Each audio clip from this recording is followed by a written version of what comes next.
नमस्कार दोस्तों, मैं सुनील कुमार आपका फिर से स्वागत करता हूं आपके अपने चैनल क्या ऐसा होता है। दोस्तों, आज मैं आपको जो जानकारी देने जा रहा हूं वो जानकारी आपको मैं कालसर्प दोष के बारे में देना जा रहा हूं, क्योंकि मेरे एक कमेंटर का नंबर आया है, उनका मैसेज आया, उन्होंने मुझसे कहा है कि आप कालसर्प दोष के बारे में एक ही वीडियो के माध्यम से आप विस्तृत जानकारी हमारे साथ शेयर कीजिए। तो दोस्तों, चलो हम स्टार्ट करते हैं कालसर्प दोष के बारे में जानकारी, उसकी पूजा विधि और कौन कौन से नियम वहां पर आपको इस्तेमाल करने होते हैं, कौन कौन से नियमों का पालन करना होता है। दोस्तों, हमारे चैनल का उद्देश्य कभी भी किसी की भावना को भड़काने का और अंधविश्वास फैलाने का नहीं है। तो दोस्तों, चलो स्टार्ट करते हैं कालसर्प दोष। कालसर्प दोष के बारे में जानकारी हम लोगों को कैसे पता चलती है? वो जानकारी हमें पता चलती है कुंडली के माध्यम से। अगर आपकी कुंडली बनी हुई नहीं है तो सबसे पहले आपको अपनी जन्म तारीख, जन्म का समय और जन्म स्थान, ये तीन चीजें बेहद जरूरी है जो आपको इसके बारे में जानकारी होनी चाहिए। जब इन तीन चीजों से आपकी कुंडली बनती है तो आपको पता चलता है कि आपकी कुंडली में दोष कौन कौन से हैं। अब जब जब आपकी कुंडली बन जाती है तो कुंडली के माध्यम से पता चलता है कि जैसे कि वो पूरा पूरा ऐसे एक चक्र होता है। अब उसमें इस तरह से, जैसे ये राहु हो गया, ये दिखाई दे रहा होगा आपको, ये राहु इधर इस वाले घर में, और ये वाला केतु, और बीच में ये सारे के सारे ग्रह उपस्थित होते हैं।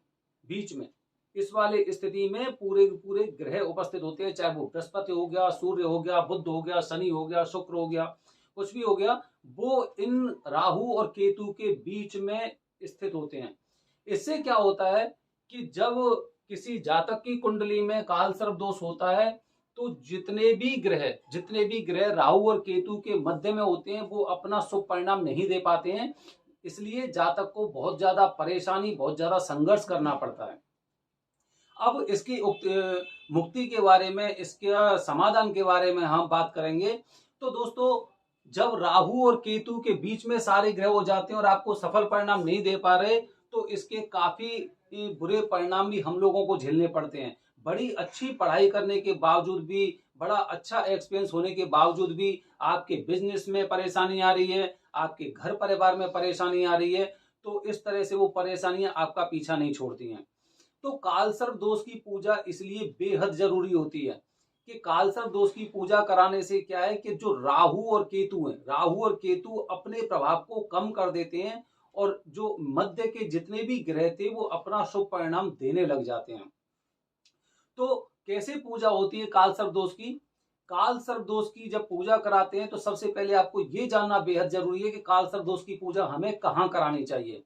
आजकल आप हर जगह कहीं पे भी आप जाएंगे तो अधिकांशतः जो पंडित जी होते हैं या फिर कुछ ऐसे विद्वान लोग होते हैं वो ये कहते हैं चलो ठीक है, ये वाला जो शिवालय है यहाँ पे हम आपकी पूजा करा देते हैं। बहुत से लोग ऋषिकेश में जाते हैं, बहुत से लोग क्या करते हैं हरिद्वार जाते हैं, बहुत से लोग उज्जैन जाते हैं, बहुत से लोग त्र्यंबकेश्वर जाते हैं। लेकिन पुराणों की मान्यताओं के अनुसार कालसर्प दोष की शांति के लिए जो सबसे बेहद और सबसे अहम स्थान है वो है त्र्यंबकेश्वर का। अगर आप त्र्यंबकेश्वर में एक बार पूजा कराते हैं तो वहां पर आपको 100% फल मिलता है। इसके अलावा अगर कहीं और भी आप कालसर्प दोष की पूजा कराते हैं तो हो सकता है उतने अच्छे परिणाम या उतनी जल्दी परिणाम आपको दिखाई देने ना लगे। इसलिए अगर आप कालसर्प दोष से मुक्ति पाना चाहते हो तो कम से कम आपको त्र्यंबकेश्वर में जाके और पूजा करानी चाहिए, क्योंकि उस स्थान को ऐसा वरदान मिला हुआ है कि कुंडली से संबंधित दोष हो गए या फिर कालसर्प दोष हो गया या पितृ दोष हो गया, नारायण नागबली दोष हो गया, इस तरह के दोषों के लिए जो त्र्यंबकेश्वर है उनका स्थान एकदम सबसे ऊपर है। तो इसीलिए अगर आप कालसर्प दोष की शांति कराना चाह रहे हो तो आपको त्र्यंबकेश्वर का स्थान आपको चूज करना चाहिए। तो कैसे होती है कालसर्प दोष की पूजा? अब हम उस चीज पे आते हैं। कालसर्प दोष की पूजा में हमें कुछ देवी देवताओं की, कुछ चीजों की पूजा करनी पड़ती है। उनमें से सबसे पहले जो पूजा होती है वो काल देवता की होती है। काल देवता, जिन्हें माना जाता है कि जब इंसान के प्राणों को हरते हैं तो वो सबसे पहले जो काल देवता होते हैं जो वहां पर जाते हैं और उस इंसान के प्राणों को वो लेके आते हैं। काल देवता की पूजा बेहद अहम होती है, क्योंकि अगर आपके जीवन में उठा पटक आ रही है तो कहीं ना कहीं काल आपका पीछा कर रहा है। उन ग्रहों की वजह से, उन ग्रहों की मजबूती की वजह से, और जो अच्छे ग्रह होते हैं उनकी कमजोरी की वजह से काल उस कुंडली के अनुसार वो हावी रहता है। इसलिए काल देवता की पूजा एक बेहद अहम पूजा है।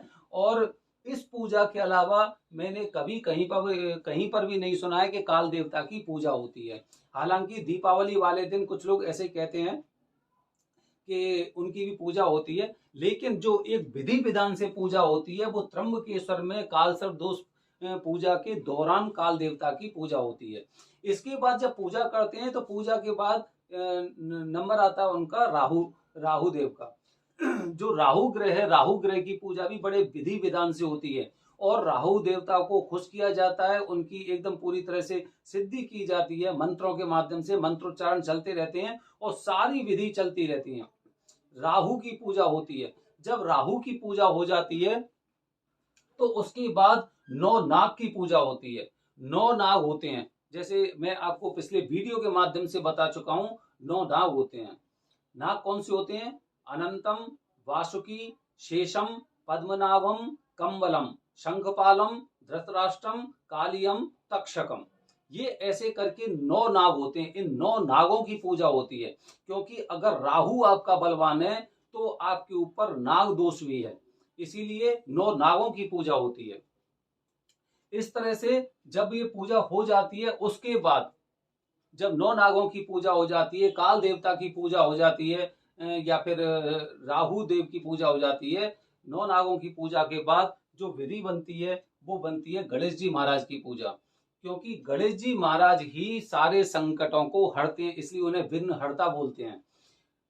तो इस तरह से वहां पर करीब आपको पूजा, जब आप पूजा कराने जाते हैं तो कम से कम 3 से 4 घंटे का समय लगता है कालसर्प दोष की पूजा में। अब कालसर्प दोष की जब पूजा हो जाती है उसके बाद आपको कुछ नियम रखने पड़ते हैं वहां पर, जो नियम पंडित जी हमें बताते हैं।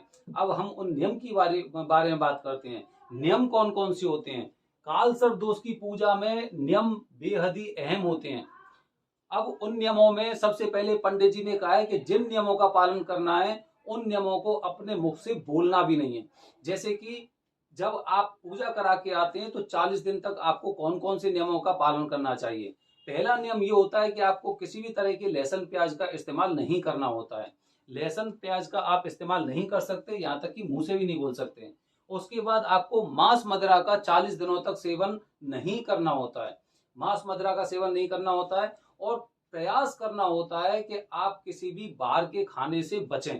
कहीं पर भी आप बाहर का बाजार का खाना ना खाएं, या फिर कहीं पर जैसे शादी समारोह वगैरह होते हैं, या फिर कुछ ऐसे रिसेप्शन पार्टी होती हैं, कुछ बर्थडे वगैरह होते हैं, तो वहां पर आप खाना ना खाएं, बाहर के खाने से बचें। अगला अगला वो कि जैसे कि कालसर्प दोष की पूजा में करीब कितना खर्चा आता है। कालसर्प दोष की पूजा के लिए अलग अलग पंडित जी ने अलग अलग उसकी राशि निर्धारित कर रखी है। जैसे कि आपने देखा होगा कि काफी लोग पंडित जी जो ऐसे होते हैं वहां पर त्र्यंबकेश्वर में, वो क्या कराते हैं कि बहुत से लोग जब इकट्ठे हो जाते हैं सबकी एक साथ पूजा करा देते हैं। तो उस समय आपके ऊपर जो उसका जो खर्चा आएगा वो बहुत कम होता है। अगर आप अकेले में पूजा कराना चाहते हैं, जैसे काफी लोगों की ऐसी मान्यता होती है कि अकेले में अपनी पूजा करवाऊं, जिससे क्या है मेरे सारे संकट एक साथ एकदम जल्दी से खत्म हो, तो उसके उसके पैसे ज्यादा लगते हैं। क्योंकि जैसे कि अगर आप अकेले पूजा करा रहे हैं तो पंडित जी को केवल आपको ही समय देना पड़ेगा, इसलिए वो ज्यादा वो लेते हैं, ज्यादा पैसे लेते हैं। और जब काफी ग्रुप में हो जाते हैं, 10, 15, 20, 25 तक लोग हो जाते हैं, तो उनसे वो कम कम पैसा लेते हैं। तो इसकी जो कालसर्प दोष पूजा के लिए जो पैसे की आवश्यकता होती है वो करीब 1000 रुपए से और करीब 6000 रुपए तक जाती है। और वो निर्भर करता है पंडित जी पर कि आपने कौन से पंडित जी से जाकर वहां पर बात की है। तो इसीलिए अगर आप एक ग्रुप में पूजा कराना चाह रहे हैं, ग्रुप का मतलब ये नहीं कि आपके साथ कोई ग्रुप आ रहा है, ग्रुप वो अपने आप ही निर्धारित कर लेते हैं कि हाँ भाई जैसे कि 15 दिन बाद पूजा होनी है तो उनके नाम नोट कर लिए, 15 दिन बाद इनकी होगी, इनकी होगी, इनकी होगी। और 15 दिन के बीच में जो जिन लोगों के फोन वगैरह या कॉन्टेक्ट वगैरह होता है उनको भी वो उसी में उसमें कैटेगरी में डाल देते हैं। जैसे कि आपने देखा होगा जब ट्यूशन पढ़ने जाते हैं तो कोई बच्चा कहीं से आ रहा है, कोई बच्चा कहीं से आ रहा है और सब बच्चे एक साथ एक टीचर से पढ़ रहे हैं। एक बंदा ऐसा होता है जो एक सेपरेट कोचिंग करता है, तो उससे वो ज्यादा चार्ज करते हैं। तो ऐसे ही करीब 1000 रुपए से 6000 रुपए के बीच में वहां का खर्चा आता है। तो दोस्तों मैंने बहुत हद तक आपको जानकारी दी है कालसर्प दोष के बारे में। विस्तृत जानकारी अगर मैं और ज्यादा इसे बढ़ाने की कोशिश करूंगा तो मेरा वीडियो बहुत बड़ा हो जाएगा, जो आपको हो सकता है कि बोर भी कर सकता है। ये मैंने आपको कालसर्प दोष के बारे में सारी जानकारी एक वीडियो के माध्यम से दी है। अब आने वाली वीडियो में इसी तरह मैं आपको पितृ दोष के बारे में एकदम पूरी जानकारी मैं आपके साथ शेयर करूंगा। तो जुड़े रहिए हमारे चैनल से, क्योंकि हमारे चैनल के माध्यम से हम आपको कौन सी जानकारी देते हैं, सबसे पहले आपको ये जानना बहुत जरूरी है। हम आपको ऐसी जानकारी देते हैं जिस स्थिति से हम गुजरे हैं। हम उस स्थिति से गुजरे हैं कि हमने कालसर्प दोष की पूजा कराई या पितृदोष की पूजा कराई, तो हमें उन विधि के बारे में पता होता है, कितने पैसे कहाँ पे पूजा करानी चाहिए, क्योंकि ये सारी जानकारी लेकर ही हम वहां पर पहुंचते हैं।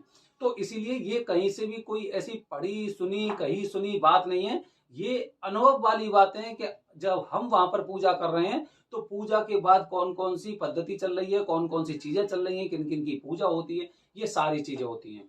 तो दोस्तों हमारे चैनल से जुड़े रहें, क्योंकि यहाँ पर जो जानकारी आपको मिलेगी वो केवल एक अनुभव वाली जानकारी मिलेगी, और वही अनुभव वाली जानकारी हम आपके साथ शेयर करते हैं। धन्यवाद दोस्तों। जय हिंद, जय भारत, हर हर महादेव।